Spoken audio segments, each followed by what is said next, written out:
Ciao a tutti, vediamo oggi 14 spezie ed erbe aromatiche per digerire bene.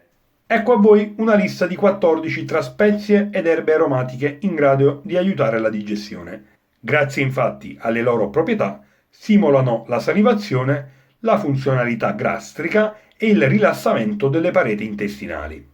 Vediamo quali sono. Aglio.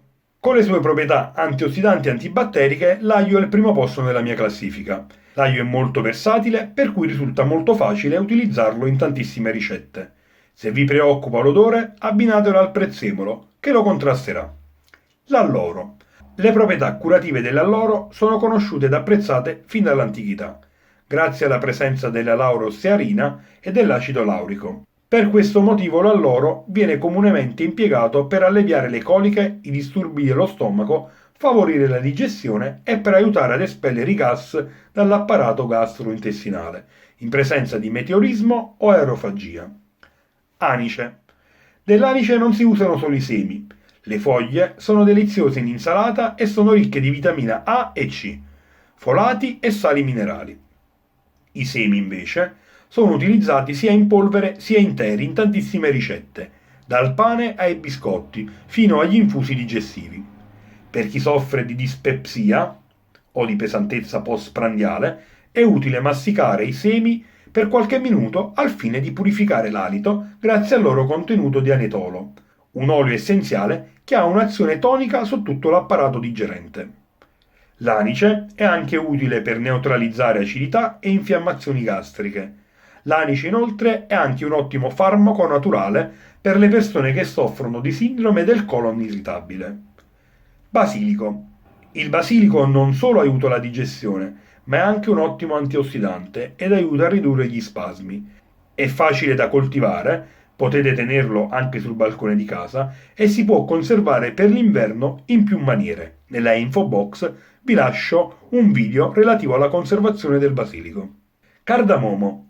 Impiegato per la conservazione dei cibi e in Egitto per la pulizia dei denti, il cardamomo aiuta a combattere la nausea e il meteorismo. Inoltre, gli oli essenziali che sono contenuti nei semi stimolano la produzione di succhi gastrici, aiutandoci a digerire. Chiodi di garofano. I chiodi di garofano hanno proprietà antiossidanti, antimicotiche, antinfiammatorie, riscaldanti e analgesiche. Per problemi allo stomaco è consigliatissimo un infuso a base di chiodi di garofano che aiuta in caso di indigestione, attenuando la sensazione di nausea, facilitando il transito del cibo in stomaco e alleviando eventuali disturbi intestinali, evitando così anche l'accumulo di gas e tossine. I chiodi di garofano però vanno assunti con moderazione, perché esagerando potrebbero dare un effetto irritativo alle mucose gastriche. Coriandolo. Utilissimo contro il gonfiore intestinale e le coliche, può essere impiegato come infuso o tisana per combattere alcuni disturbi come la colite, il colon irritabile, il gonfiore addominale, il dolore ai crampi addominali, il reflusso gastrofageo e la digestione lenta. Inoltre, favorisce il transito intestinale e stimola il cervello donandogli energia. Cumino. È una spezia proveniente dall'Oriente ed è conosciuta anche per le sue ottime proprietà digestive. Infatti, aiuta a contrastare i gonfiori e le coliche addominali. La menta. Le foglie hanno un effetto astringente, rinfrescante e purificante, aiutano in presenza di digestione lenta e favoriscono il rilassamento della parete intestinale. La menta però rilassa il cardias, cioè la bocca dello stomaco, per cui aumenta il passaggio di acido e peggiora i disturbi in caso di gastrite o in presenza di infezioni da Helicobacter pylori. In particolare, la menta non è indicata nelle situazioni in cui è importante ridurre l'acidità nello stomaco, ovvero quando la gastrite è causata dall'Helicobacter pylori. Semi di finocchio. Grazie ai fitoestrogeni sono un ottimo digestivo e calmante per i dolori mestruali e infusi nelle tisane possono aiutare contro il meteorismo e contro la sensazione di gonfiore addominale causata dalla presenza di gas nell'intestino. Si dice anche che aiutino le neomamme per la produzione di latte e prevengano le coliche dei lattanti. Pepe nero.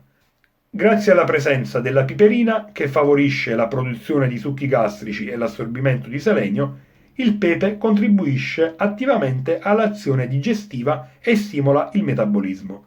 Dal momento che si tratta di una spezia piccante che stimola la secrezione gastrica, è sconsigliato però per chi soffre di reflusso gastroesofageo e in genere di problemi di stomaco come gastriti, ulcere o ipersensibilità gastrica. La salvia. La salvia ha proprietà digestive, stimola la produzione dei succhi gastrici ed è quindi indicata per favorire la digestione, ma è anche utile per la sua funzione gastroprotettiva. Tra le proprietà terapeutiche, la salvia è ottima contro gli spasmi, aiutando a tenere sotto controllo crampi alla pancia e allo stomaco, ma anche la diarrea. Grazie alla sua funzione carminativa riduce i gas intestinali e sgonfia la pancia, riduce i disturbi legati al ciclo mestruale e alla menopausa. Il timo. Il timo ha proprietà antisettiche, fluidificanti e balsamiche. È utile sia in caso di inappetenza ma anche di indigestione, soprattutto se assunto come infuso. Grazie alle sue proprietà carminative, previene la formazione di gas nell'intestino. Vi consiglio di assumerlo tramite gli infusi, ma attenti perché il timo è sconsigliato a chi soffre di ulcera peptica, gastrite, insufficienza cardiaca e ipotiroidismo. Lo zenzero. Tra le tantissime proprietà benefiche, lo zenzero è conosciuto anche per le sue proprietà antinausea, digestive e per il riequilibrio della flora intestinale. Tra gli effetti collaterali dello zenzero, soprattutto di quello assunto in polvere, rientrano però il gonfiore addominale e l'ereofagia. In conclusione, prima di assumere con continuità e per lunghi periodi ognuna di queste erbe o spezia, consultate sempre il medico, soprattutto se avete particolari problemi di salute o siete in gravidanza.